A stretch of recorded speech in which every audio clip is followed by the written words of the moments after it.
So thank you all for coming. I'm aware it's been a few weeks since we've had a seminar, but we're kicking the end of term series off with a great talk from Dr. Fabio Saccoccio.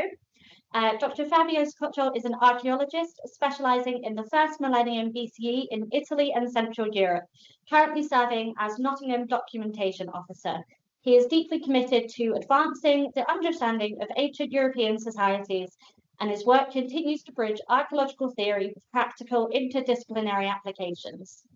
And his presentation today is titled "The Cenomani in Northern Italy, from Celtic invaders to Roman citizens." So over to you. Thank you. So thanks again for the invitation, and thanks to you all for being here, and also to the people that are online. So as you can see from the slide, I will be talking about Northern Italy in the second half of the first millennium BC. So that will be the focus of this talk. There will be three main sections. So I will provide you with a brief introduction about the Cenomani. Then we will be moving and talk about the origins of this Celtic tribe and at what point in history they intruded into Northern Italy, and finally interaction with Rome. So to give you a brief geographical setting, we are in Northern Italy, in the area that is bound to the south by the River Po and north by the Alps. And in the second half of the first millennium BC, we have three main communities in this area. We have the Insubres, the Cenomani, and the Veneti. The first two, the Insubres and the Cenomani, are Celtic tribes that intruded into Northern Italy between the late 5th and the early 4th century BC. They are completely different compared to the Veneti. They are a local community whose roots can be traced back up to 1000 BC. Obviously, in this talk, we're also talking about the interaction of these communities with Rome. So why I've decided to focus my attention on the Cenomani, of all people of Northern Italy, and all started because of this. I was looking at local classical library. These are the main Celtic tribes that intruded into Northern Italy in the second half of the first millennium BC, and the Cenomani are the least mentioned ones. So I will start looking a bit more into this pattern, and I start seeing that it's not just in the ancient sources that they are the least mentioned, but also in the modern literature, spanning France, Italy, and the Anglophone one. The Cenomani are the least mentioned of the Celtic tribe that intruded into Northern Italy in the second half of the first millennium BC. And then I also realized that nobody has written a book about them. So here it is. I got a Livium to do it. Let's start from the beginning. Looking at this map. So Livy suggests that the Insubres, that are one of the three human groups we have seen in the previous slides, intruded into Northern Italy around 600 BC. And he provides us with three good clues in order to set in time this intrusion. We know that it was the time when the king Tarquinius Priscus was at Rome. It was more or less at the time when the colony of Marcia was founded by the Phocians, and it was 200 years before the sack of Rome. So he sets these three clues, providing us with the idea that around 600 BC, the Insubres intruded into Northern Italy. But soon after that, the Cenomani did the same, following the same path. But if we look at the map of Northern Italy, so you have the map of Northern Italy here, and this is the area we are focusing on in this specific moment. We see that the archaeological evidence dated between the 7th and the 5th century BC shows basically nothing in the area that will be then inhabited by the Cenomani. We have the so-called Gula Secca culture, that is a local Italic culture, even though influenced by Transalpine interaction, and we have the Veneti already on the right-hand side of the map, the triangles, but we also have the Etruscans that were also attested in this area in this specific phase. So when we see for the first time the presence of the Cenomani in the area that we are looking at, more or less nearby the Lake Garda, So the oldest evidence that has been linked to the Cenomani is the site of Garzaghetto sull'Oglio. It is suggested by Livy as well that the area of the Cenomani has to be seen between Brixia Brescia, the red dot, and Verona, the blue dot. And this site is quite good located in these terms. Moreover, what is important about this site is that this is the first site that shows Latin culture. There is nothing like this in this specific area before this site that is dated between the end of the 4th and the 3rd century BC. So we see the presence of an elite warriors, and we have different classes of warriors as well. We have the one with full panoply, we have the sword, we have the shield umbo, we have the spear, while the other ones are less characterized so. So we have sword and spear in this one, sword alone or spear alone. But what it is important about this specific site is also the fact that it has been used in order to ethnically define the Cenomani. The site of Garzaghetto sull'Oglio, even though has only 54 graves that were dug, 5 of them, the elite female one, are characterized by torques. And torques in the Celtic world are usually linked to warriors, to elite warriors. But in this case, it's exactly the opposite. We see them into female elite graves.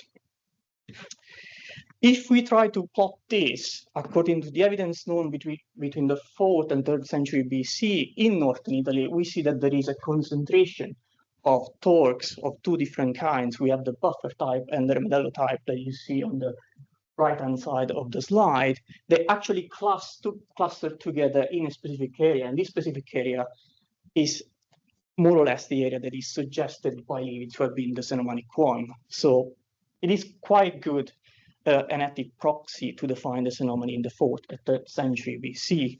But we should also look at nearby areas. We know that the Veneti, as I've said at the beginning of the presentation, they are a local Italic community, so it's not characterized at all by the presence of Latin evidence. But on the other hand, we know that the insubres that are located in this specific area, they are also a Celtic tribe, but they are characterized in a different way compared to the Cenomani. So we have a concentration of torques in elite female grave for the Cenomani, and we have anklets in elite female graves for the insubres. And this is just a slide that shows you the evidence linked to the anklet, a different kind that you can find. So we have seen that it's not apparently the case that the Cenomani migrated into northern Italy in the 6th century BC. They seem to be attested later on, at least from the 4th century BC. But if we want to look at the homeland of this Cenomani, is that possible? If we follow the idea that the torques in elite female graves should be seen as the ethnic marker of the Cenomani, we can try and trace back if there is a similar pattern in Central Europe. And as you can see from this slide, the closest one is the one marked in red from the Champagne region. The other ones are a bit different, especially because of the presence of the anklets that we have seen are characterizing the insubres. So it is likely that at least part of the Cenomani that then ended up in northern Italy were coming from Champagne, because this pattern is documented in this specific area, at least from the late end of the 6th century BC, and it goes on over time. There are also quite interesting evidence if we look at the Cenomanic area beyond the presence of torques in elite female graves. This is, for example, one of them. Is an helmet that seems to have been locally produced, but looking at Etrusco-Italic models, even though it does use certain elements, the decorative elements that are more likely to be linked to the Celtic world, like the presence of the two paired birds. So, which was the pattern of interaction with the local communities? This is quite a striking case. So we have seen the presence of the helmet, so linked to the military sphere. But we also have the presence of very lavish graves like this one that is characterized by a plethora of metal vessels. There is also a candle holder that is very Etruscan. It's definitely not to be seen in places like the Cenomanic area, but we know that part of the Etruscan enclave was here. So it has been suggested that either this grave was the outcome of trade with a local presence of Etruscan people, but on the other hand, it has also been suggested that this was the outcome of a raid. It is also true that if we look singularly at this evidence of the metal vessels and the grave goods that characterize this specific grave, they date to different periods. So it is possible that these were ordered over time and then eventually buried together with the individual. And here comes Rome. So the first time that we have the interaction between the Cenomani and Rome is at the end of the 3rd century BC. In 225, the Cenomani and the Veneti, both of them, decided to side with Rome when it came to wage war against the other Celtic tribes in northern Italy. And these were led by the Insubres that we have seen already, and the Boii. The Boii are also another Celtic tribe to be seen in northern Italy, but in the area south of the River Po in nowadays Bologna, the area of Bologna. So they decided to side together and form a Celtic coalition, but they also relied on Transalpine mercenaries. Eventually, they were defeated by Rome. Nevertheless, 3 years later, in 222 BC, again, the Insubres insurged against Rome. This time, we don't know for certain whether Rome were aided by the Cenomani or the Veneti, but eventually the king of the Insubres, Spiridomarus, was killed, and again, the Insubres were defeated. So after 2 events of revolts against Rome, what Rome decided to do to set up 2 Latin colonies. We have the colonies of Piacenza, marked by the P, and Cremona by the letter C in 218 BC, most likely in order to see what's happening in this area and to keep a closer eye on these communities. But on the other hand, we also know that 218 BC is a crucial year in Roman history. We have the crossing of the Alps by Hannibal. So it is most likely that these 2 Latin colonies were used as the first defense against Hannibal when he intruded into northern Italy. The first phase of the Second Punic War or Hannibalic War was an utter disaster for Rome. In 2 years alone, between 218 and 216, Rome managed to lose around or more than 80,000 men, according to what it is suggested by the ancient written sources. And the need of soldiers, here you see it's just a plot about the number of legions and the cost of maintaining them over time, was so great that basically the financial system of Rome was wrecked. There is a financial reform dated around 214, 211 BC, when there is for the first time the issuing of the silver denarius that was then from this phase onwards used in order to pay legions. But on the other hand, there is also another coinage that is more fiduciary based, because the presence, the ratio of silver according to the weight of the coin is less compared to the one of the denarius, is the so-called victoriatus, the one on the top right corner of this slide. And it has been suggested by Marra, an Italian numismatist, that this has to be seen as a proxy for auxiliary troops. So it is possible that this coin was used in order to pay auxiliary troops for 2 main reasons. One of them, it had less silver content, and the other one is the fact that the ponderal system at the base of the victoriatus is similar to that in southern and northern Italy, because both these areas at this point in time were using a Greek coinage at the base of their economy. This map shows you that even though we don't have evidence of victoriati in northern Italy, for what matters the Cenomani, that is the middle circle in the map, we see that the Veneti were most likely among the auxiliary troops if we follow the idea that this is a proxy for them among the Veneti.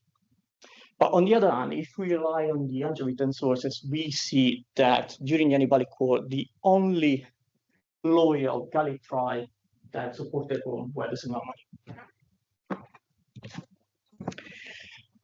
Okay, even though we have seen so far that the Cenomani seems to be at the side of Rome all over again, since at least 225 up to the Hannibalic War, something seems to change at the beginning of the 2nd century BC. It has been suggested in the literature that because of the utter defeat at Cannae, with the loss of 47,000 men, even though this number might be exaggerating a bit things, Brandt, for example, is more leaning towards the idea of 30,000 men. In any case, it is possible that the loss at Cannae had an effect on the Allies, and possibly their faith in Rome started to waver. So in 200 BC is the first time that we have mentioned that the Cenomani decided to side with the other Celtic tribes in northern Italy against Rome, and again in 197 BC. But these are the only two events linked to this pattern recorded for the Cenomani, because again in 197 BC is documented the last triumph celebrated over the Cenomani by Rome. So after the Hannibalic War, everything starts to change in northern Italy. We have talked about the boy that were to be located nearby Bologna, and this is more or less the area of Bologna nowadays. So there is the cleansing of the boy in 191 BC. So most of them were massacred and the other were expelled out of Italy.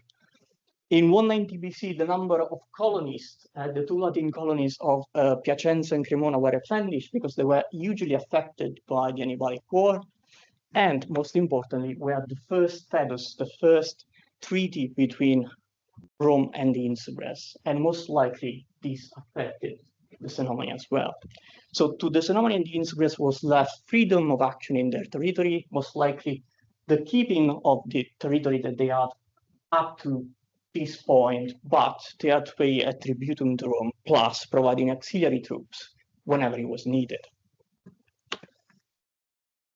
As I said, everything starts to change with the beginning of the 2nd century BC. The boy were located in this specific area, they were annihilated. We have the setting of a Roman road, the Via Emilia, and along this route, many Latin and Roman colonies were founded over time. And this is just the phase between 189 and 177 BC. But it is also very interesting to point out that for the first time, the Romans encroach on the territory of the Veneti by setting up the colony of Aquileia, G in the map, in 181 BC. In this specific phase, there was the intrusion of communities from beyond the Alps in the northeast of Italy, and this was affecting the Veneti. So the Veneti start calling for support by the Romans, and obviously what was the response was the setting up of a Latin colony that was meant to stop the movement of these communities across the Alps. But on the other hand, this provided Rome with the right of passage among the Veneti territory, and in 175 BC we had the first road crossing the Veneti area. I believe that it did really help that these colonists were provided by Victoriati in this specific phase. So we have seen the Victoriatus previously, but it stopped to be minted in 190 BC, and then again it was reissued between 179 and 170 BC. And given that the ponderal system of the Victoriatus was similar to the coinage that was used in northern Italy, because it was based on the drachma from Marseille, it is very likely that this helped a lot the colonies, the Latin and Roman colonies, to interact with local markets. In the following phase, so 133 to 132 BC, we have the further encroaching on the Veneti territory with the setting up of 3 more roads, the Via Popilia, the Via Costunia, and the Via Annia. I will focus just on one of them, the so-called Via Postumia, set up in 148 BC, because this is the first road that actually crosses the Cenomanic territory, even though we are talking just about the eastern section of it. In the late 50s, Fraccaro suggested that, yes, the Via Postumia is a way for Rome to move from one side to another of northern Italy, given that it was connecting Aquileia, the site G with Genoa, so from the Adriatic to the Ligurian Sea. But the main reason because this road was set up was a military one. It was a road of fortification, and it had to be seen, according to Fraccaro, as a sort of limes, as a sort of boundary up to which Rome in the mid-7th century BC was holding its influence. This influence was either barely begun or not yet complete. And if we look at the local archaeological material culture in the area where the Postumia crossed the Cenomanic territory, and this is just before the setting up of the Postumia in 148 BC, we see a very local Celtic material culture, even though we have for the first time the inclusion of exotica, or at least for what matter this culture, we have the presence of black loss pottery that was most likely purchased through the Latin and Roman colonies. But not much changes after the setting up of the Via Postumia. We still have warrior elite. We still have the presence of a full panoply in this grave. We have a sword scabbard, even though we still don't have the sword preserved, but we have the spear and the knife as well. Even though the Roman Italic influence can be seen through the presence of roof tiles that are bordering the actual burial. And this is definitely not to be linked to a local Cenomanic costume.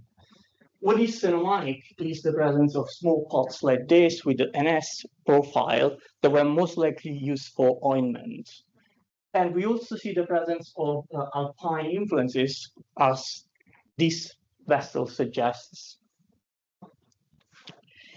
So we have seen that the Via Postumia has to be seen as a sort of boundary between the world of Rome and what was Rome's stages into the conquest of northern Italy. But what happened then to the communities or the fedus or the treaty with Rome that were located beyond the Postumia? If we look at the specific site in the western part of the Cenomanic territory, the so-called Manerbio, site of Manerbio, we have the presence of what was possibly 12,000 silver poplin drachmas, that is the local coinage used by the Celtic communities in northern Italy. And even though only a third of them were collected by the local heritage office, we see that a numismatic analysis conducted by Ermanno Aslan on these 4,194 coins suggests that three main communities participated into this hoard. We have the Bici, we have the Cenomani, and the Insubres, and they participated in a similar way. We have 33%, 32.1, and 4.8 by the Cenomani. So what happened after the setting up of the Postumia, because this is the date of the actual hoard, so it's more or less contemporary to the setting up of the Postumia, is that these three communities that were the most important ones in the area north of the Via Postumia, they were setting aside some means in order to most likely pay an army, mercenaries in case needed. Sorry for the messing up, but this is what it is suggested by the ancient written sources for what matters, the Cimbrian War. So we know that the Cimbri first appeared in the Roman influenced area in 113 BC, and Rome managed to lose against them. I'm not going to talk to all the curvy lines that you see in these maps. What interests me is especially points 5 and 6, because eventually in 102 BC, the Cimbri managed to intrude into northern Italy using the Adige Valley, this area, and eventually they were defeated the year later in 101 BC by the joint army of the two consuls of the time, Catulus and Gaius Marius. So the Adige Valley led to the eastern Cenomanic territory, that is the one that is displayed in this map. And it is very important to look at the information provided by the ancient written sources in this point, because it is suggested by Appian that once Gaius Marius finally defeated the Cimbri, the area that was conquered by them was included into the Roman world. And in 100 BC, there was an agrarian law by Lucius Appuleius Saturninus that was meant to distribute land to Gaius Marius veterans in this specific area because they wanted to create a political base of further elections. If you see this map, and the Via Postumia is the one with a gray line, you see that not much seems to change in the period of the Cimbrian War. So we have the presence of Cenomanic cemeteries before the setting up of the Via Postumia, after the Via Postumia, and after the Cimbrians intruded into this specific area. Moreover, and this is the most important part, we don't see the presence of centuriations at all. So even though an agrarian law was set up in 100 BC, this specific law doesn't seem to have affected this area at all. One of the crucial points in history for the communities in northern Italy is the social war, because the granting of the Latin citizenship to these communities was a direct consequence of their participation into the social war. Rome wanted at some point to close as more war fronts as possible, given the outcome of the war. We have, for example, the Veneti that decided to side with Rome in this specific occasion. This is just one of the many archaeological evidence in support of this statement. We have a weight made of lead that was part of a complex slim bullet with two weights connected by a string, and this one bears an inscription. One of them is suggesting that this specific evidence was willing to belong to a guy named Vance, and this Vance has been interpreted as a soldier, a Venetic soldier, given the script that is peculiar of the Venetic area, or it has also been suggested it was possibly the leader of the Venetic auxiliary troops that went in help of Rome. And the other person that is mentioned in this description is Florodecius, and it is most likely the leader of the insurgents, Italics, in the territory of the Vestini in nowadays Abruzzo.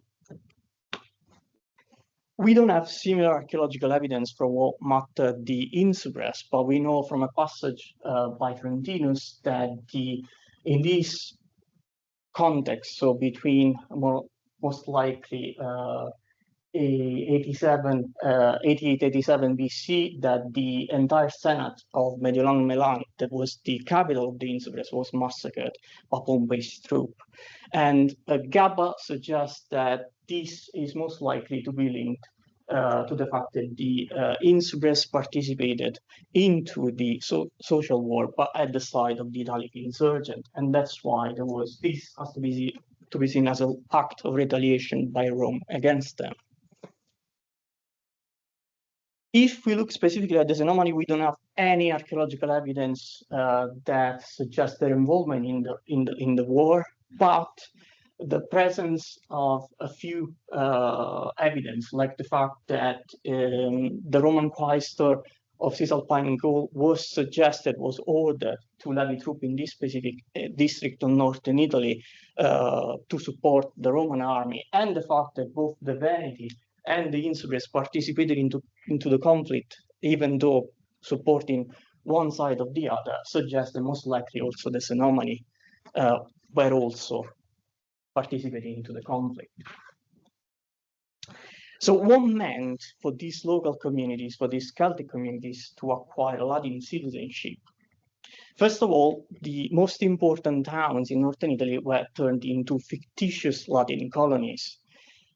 fictitious Latin colonies means that no new colonies were sent into these specific towns, but they acquired Latin administrative titles. In the specific case of Verona, we have a rural cadastre dated to just after the granting of the local citizenship to the local communities. That was in 89 BC. This is just a piece of a wider metal sheet that was displaying the name of the owners, the landowners in this specific area. And as you can see from the right-hand side of this slide, the names are Celtic. There is no presence of Latin or Roman individuals in this specific phase. Most importantly, again, looking back in time at the effects of the Kimbrian War and the setting up of the agrarian law by Lucius Aquilarius Saturninus, there is no evidence of centuration either displayed on this rural cadastre. So, even though Latin citizenship was granted to these communities, their material culture doesn't change much. We still have a core that is very Celtic, but we have the inclusion of more evidence linked to the interaction with the Romano-Italic world. We have more black cloth pottery compared to the grave I showed you before. We have the presence of banqueting equipment in metal, like the one displayed on the part B of the slide. We don't have the presence of weapons, though, even though there is the presence of a knife. But in this case, I prefer to interpret it as a multifunctional tool more than a weapon. What is very important, according to me, is the fact that the closest evidence to the buried individual that anthropologically has been linked to the adult male is a sheep shear. So this person was a lavish person that most likely had power because he had land, and most likely because his activity was linked to animal breeding, as the presence of the sheep shear seems to suggest. It is very important in the history of Northern Italy that at a certain point it was made as a province. We have the province of Cisalpine that was set up around 75 BC, and this district was between the Rubicon River and the Alps. What is very important about the setting up of this province is that Cisalpine Gaul was the closest area to Rome that in this point in time had an army in situ. And that meant that it was possible to influence Roman politics because of that. And Julius Caesar understood this really well. Moreover, he managed to get the support of the local elite, and thanks to this, the support granted to him allowed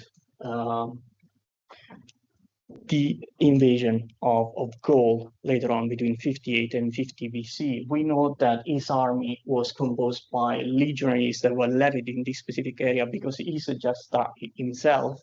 We have 2 legions raised in 57, 1 in 54, 3 in 53, and possibly another one in 52.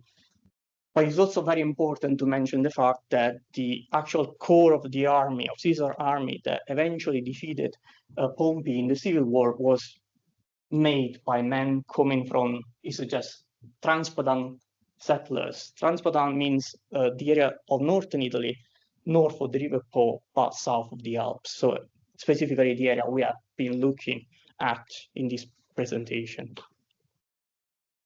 When Caesar managed to get full power, so the dictatorship in 49 BC, he managed to grant Roman citizenship to the communities in northern Italy.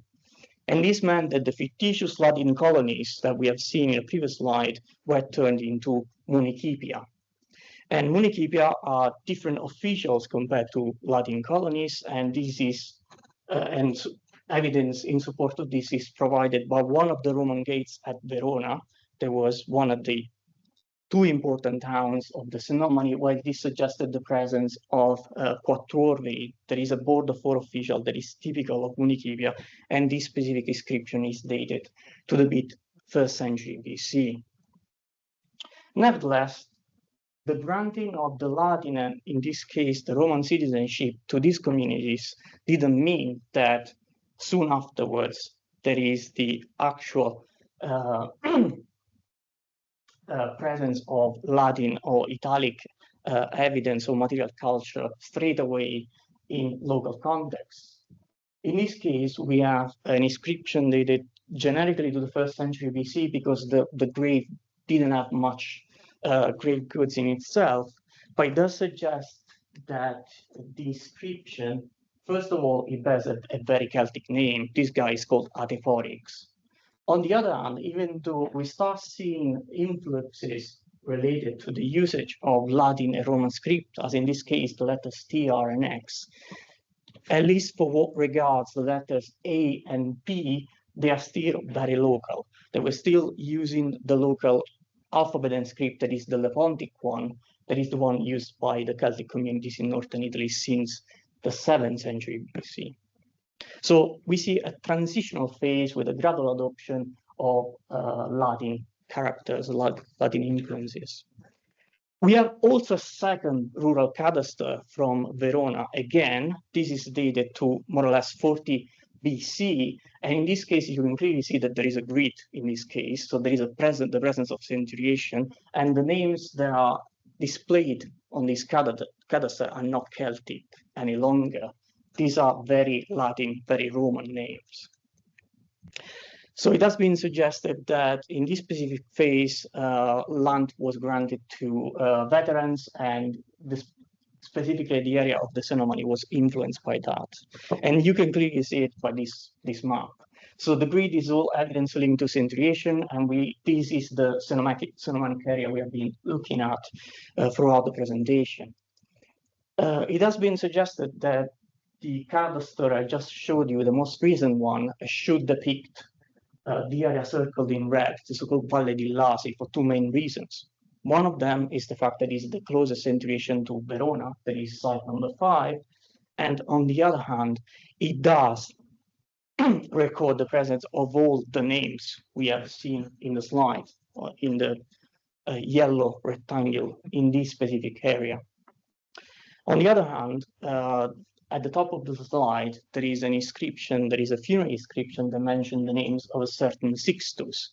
There was a speculator, he was a spy within the Legion IV Macedonica, and to whom in more or less 40 BC was granted land as a veteran in this specific area. And that's why it has also been suggested, being the oldest funeral inscription in this area, that the cadaster as well should be dated more or less to the same phase, or soon afterwards. There is one last site to look at in this presentation, and it's a site very close to the centuriation we have been looking at so far. This site is the site of Santa Maria di Zevio, Piazza di Setta, and in this specific phase, even though there is the widespread presence of veterans and land granting to them, it still bears a very Celtic Cenomanic character. I would like to focus on just a single grave, even though we know that the local cemetery was in use between the 2nd century BC and the 2nd century AD. Grave 143 bears two different burials, one on top of the other.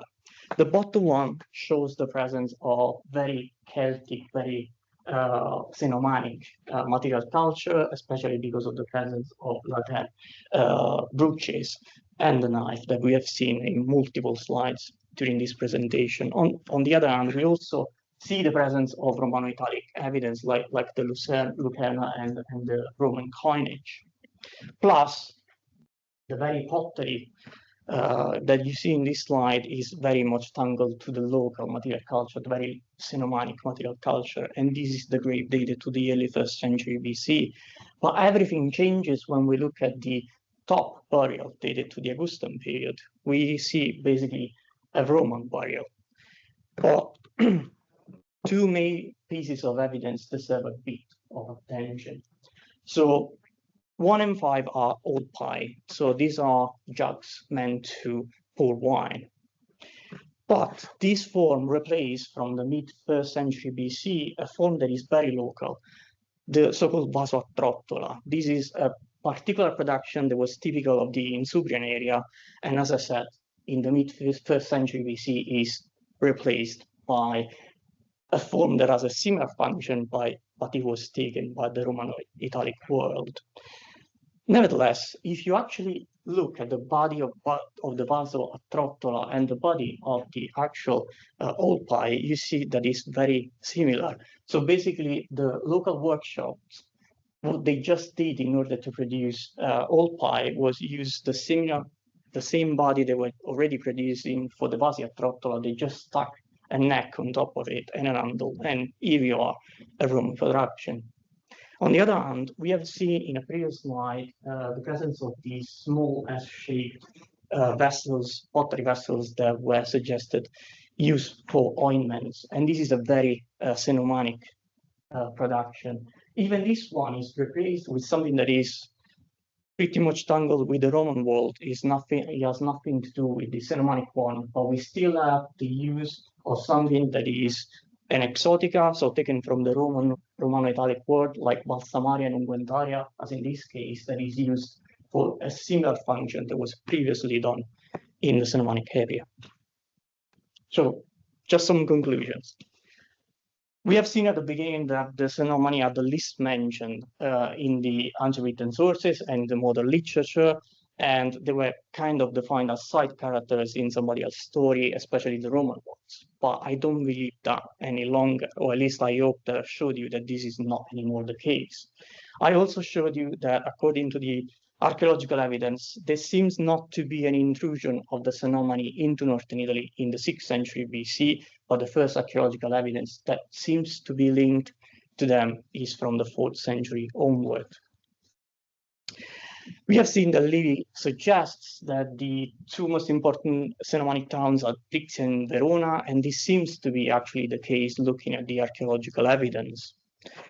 And it is also true that this specific area, while looking at it more broadly, became very strategic for Rome, especially in the time of Caesar, when it was turned into a province, the province of Cisalpine Gaul, because the presence of an army in situ meant that it was more easy to influence the politics of Rome, besides the fact that it truly helped Gaius Julius Caesar to get to the power. What else can be said to actually finish this presentation is the fact that it's very telling what I've showed you in the slides, in the previous slides. So the fact that the incorporation of the material culture, the Roman Italic material culture by the local communities is actually gradual. There is no push by Rome in order to get those accepted by the local communities. But eventually, what is very telling, according to my opinion, is the fact that some of the Roman Italic material culture, even though it was fully adopted from the Augustan period onwards, was in fact adopted because it was representing still some of the customs that were typical of the Cenomanic world, as we have seen for the presence of balsamaria and unguentaria instead of the small S-shaped pottery vessels for ointment. Thank you.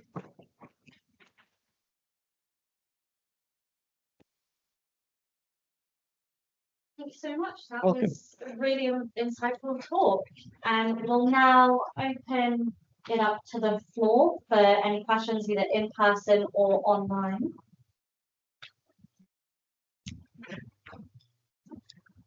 I'm going to preface this. I know nothing about it, mostly. So, but is the integration of ceremony into Roman culture, is that quite typical of Celtic groups in this time, or is this quite unusual? They seem to keep a very a strong identity for a very long time, even though they've been effectively on the edge, if not cut through, by Roman rule. I believe this has to be seen according to what happened in history, because if you think about the boy, for example, that I did show in just a few slides, they were just massacred because Rome needed land in that specific case to give to the veterans. In the case of the Cenomani and the Insubres, they were just a buffer zone before the Alps. So Rome truly needed them because especially after the losses suffered through the Hannibalic War, Rome didn't have any manpower in order to actually conquer that specific area. So it was better for Rome to keep them as they were in situ, like let's say exploit the situation as best as they could, and eventually they were merged into the Roman world. But I've also showed you that they were very helpful to Rome as well, especially for Julius Caesar. There is a very emblematic case. It is thanks to the presence and the support of the local groups in northern Italy that they managed to get to power and to do the Gallic Wars as well. So it's a mixed bag. It depends on the actual period you're looking at. So the Boii were not needed, were actually enemies. They needed land, so they were massacred. For the rest, Rome really needed, at least up to a certain point. I hope that replied to your question. Yes, that's great. Thank you. Any other questions?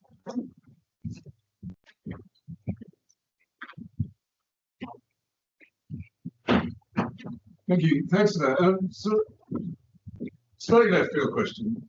You suggest that Livy got it wrong when he claims that the Cenomanians rocked up here in the 6th century BC. Why did he say that?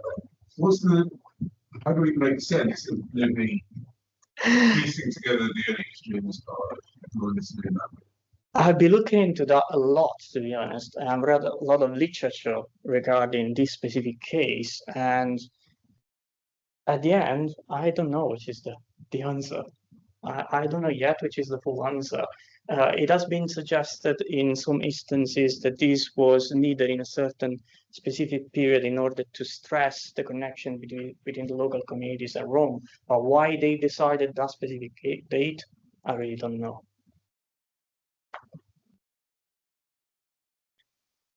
Any questions on No, we're all quiet. well, I have one for you. So you were talking about how we can see quite distinct identities within the different groups around this time. Do we know anything from the evidence about the sort of like their religion and whether it was comparable to early Roman religion, Etruscans, which while similar was slightly different? Is there any indicator about what the religion of the Cenomani was like? Okay, that's a good one.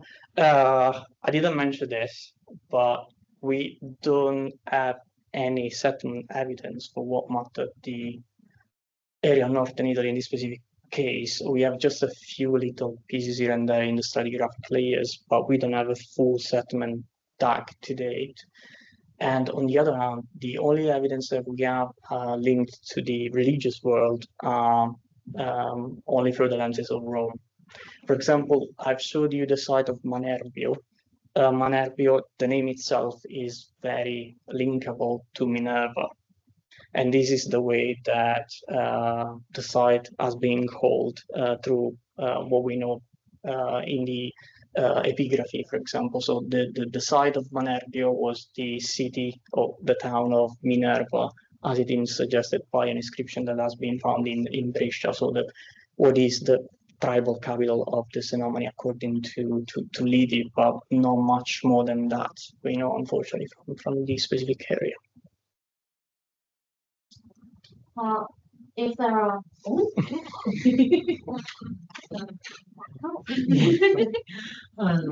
this might not be something you can answer right now, but were there any recorded disease outbreaks that would have influenced like the recruitment of the Cenomani or the other Gallic tribes that like would have influenced like whether or not, oh, we're gonna go with this group, or if this group has kind of died out, let's not go with them and they kind of drop off?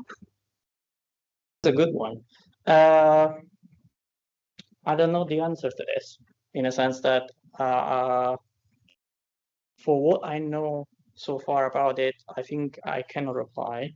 But I've been in Edinburgh last week, And there was a professor that said you can look at the actual funeral inscriptions of the veterans, and you can see whether they link mostly to a certain side or another.